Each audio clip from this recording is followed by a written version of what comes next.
ரகசிய பொருளும் அல்ல, எடுத்து செல்ல கை குழந்தையும் அல்ல, விரித்து பார்க்க புத்தாடையும் அல்ல, வாசித்து பார்க்க நாவலும் அல்ல. இதே துடிப்பை சீராக்கும் இறைவார்த்தைகள் தான் விவிலியம். அனைவருக்கும் இனிய காலை வணக்கம். விவிலியத்தில் இறைவாக்கினர்களை 2 பிரிவுகளாக பிரிக்கிறார்கள்.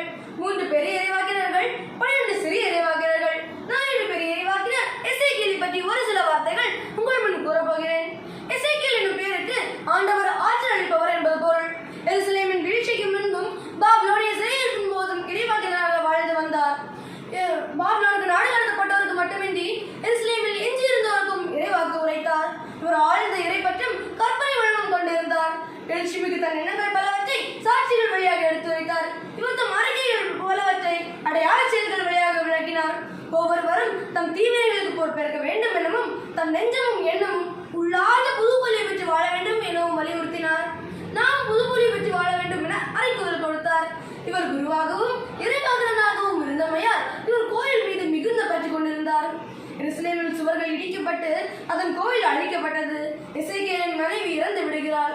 அவளது இறப்பு முதல் வாய் பேசாதிருந்த எசேக்கியேல் வீழ்ச்சி பற்றிய செய்தியை கேட்டதும் மீண்டும் ஆற்றல் பெறுகிறார். இப்பகுதி மிகவும் நம்பிக்கையூட்டும் பகுதி. ஆறுதல் அளிக்கும் வார்த்தைகளை கூறுகிறார். இறைவாக்கினர் இயற்கைக்கு அப்பாற்பட்ட தெய்வீக பண்பை கொண்டவர் எனவும் மக்களுக்கு இறை செய்தியை உரைக்கும் இறையாளர்தான் இறைவாக்கினர் எனவும் அழைக்கப்பட்டார்.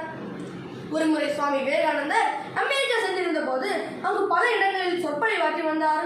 அவர் சென்ற இடங்களில் எல்லாம் இறைவன் மீது நம்பிக்கை கொண்டு வாழ வேண்டும், அப்படி வாழ நாம் எதை பற்றியும் பயப்பட தேவையில்லை என போதித்து வந்தார். இதில் கணித சில இளைஞர்கள் இவர் சென்ற இடங்களில் எல்லாம் துணிவோடு இருக்க வேண்டும், இறைவன் மீது நம்பிக்கை கொண்டு வாழ வேண்டும் என்கிறாரே, இவர் துணிவுள்ள மனிதர் தானா என்று சோதித்து பார்ப்போம் என்ற வேலைகளில் ஈடுபடுகிறார்கள்.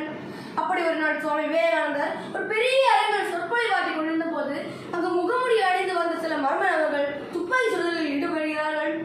யார் மீது எதிர்பார்த்ததால் அனைவரும் அதனை எடுத்துக்கொண்டு ஓடுகிறார்கள். சில பெண்கள் அங்கேயே மயக்கம் போட்டு விழுந்து விடுகிறார்கள். ஆனால் ஒரே ஒருவர் மட்டும் தான் இருந்த இடத்தை விட்டு நகராமல் அப்படியே இருந்தார். அவர் தான் இறைவன் மீது நம்பிக்கை கொண்டு வாழ்ந்த சுவாமி விவேகானந்தர். ஏறக்குறை 10 நிமிடங்களுக்கு மேல் இந்த துப்பாக்கி சுடுதல் நடைபெற்றது.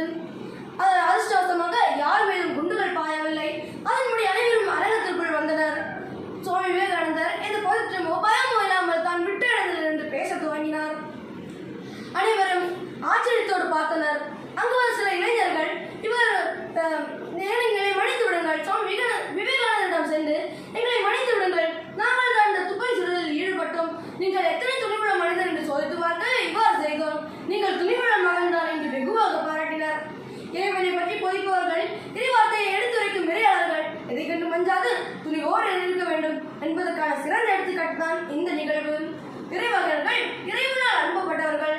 நாமும் திருமுழுக்கு வழியாக நம்ம இறைவன் அழைக்கிறார். இக்கடவுளின் செய்தியை இந்த உலகிற்கு கொண்டு வருபவர்கள் மெசஞ்சர்ஸ் ஆஃப் காட், இறைவனின் செயலை செயலாக்கம் செய்கிறார்கள். நீதி அழைக்க வரும்போது மக்கள் மனமாற்றப்படுகிறார்கள். எதிர்காலம் பற்றிய நம்பிக்கையை ஊட்டுகிறார்கள். கடவுளின் வார்த்தைகளுக்கு செயல் வடிவம் கொடுக்கிறார்கள். நாம் மேலே கற்றுக்கொண்டோம் என்று சிந்திக்க தோன்றுகிறார்கள். இன்றைய காலகட்டத்தில் பல வடிவங்களில் இறைவாக்கினர்கள் வாழ்ந்து கொண்டுதான் இருக்கிறார்கள். ஏழை எளிய மக்களுக்காகவும், உரிமை வாழ்வதற்காகவும், பெண்களுக்காகவும், குழந்தைகளுக்காகவும், மாற்றுத்திறனாளிகளுக்காகவும் இந்த சமுதாயத்தில் நிலைப்பாடுத்து செயல்படக்கூடியவர்கள் பாதிப்படைந்தவர்கள் தங்களுக்கு இறைவாக்கினர்களாக தான் தெரிகிறார்கள். இறைவாக்கினர்களுக்கு எழுச்சிகளும் பேச்சுகளும் இலவசம் என்பது போல கடவுளின் வழியில் செல்லும் ஒவ்வொருவருக்கும் துன்பங்கள் உண்டு. அதை கண்டு நாம் கலைஞராமல் துணிவோடு செயல்பட முன்வருவோம். அதன் வழியாக இறைவனுடன் நிறைவாய் பெறுவோம். நாம் இறைவாக்கினர்களாக வாழாவிட்டாலும் நல்ல மனிதர்களாக வாழ முன்வருவோம். நாம் எப்படி வாழப்போகிறோம் என்பதை சிந்தித்து பார்ப்பது அர்த்தமுள்ளதாக அமையும். பேச்சு பழகிய மதாவுக்கும், பேச்சு பிள்ளை நீக்கிய பிதாவுக்கும், பேச்சு நாகரீகம் கற்றுக் கொடுத்த குருவுக்கும் என் மனமார்ந்த நன்றிகள். காலமோ சுருக்கம், கருத்தோ பெருக்கம், இனியும் நான் பேசினால் ஏற்படுமோ சுணக்கம். நன்றி, வணக்கம்.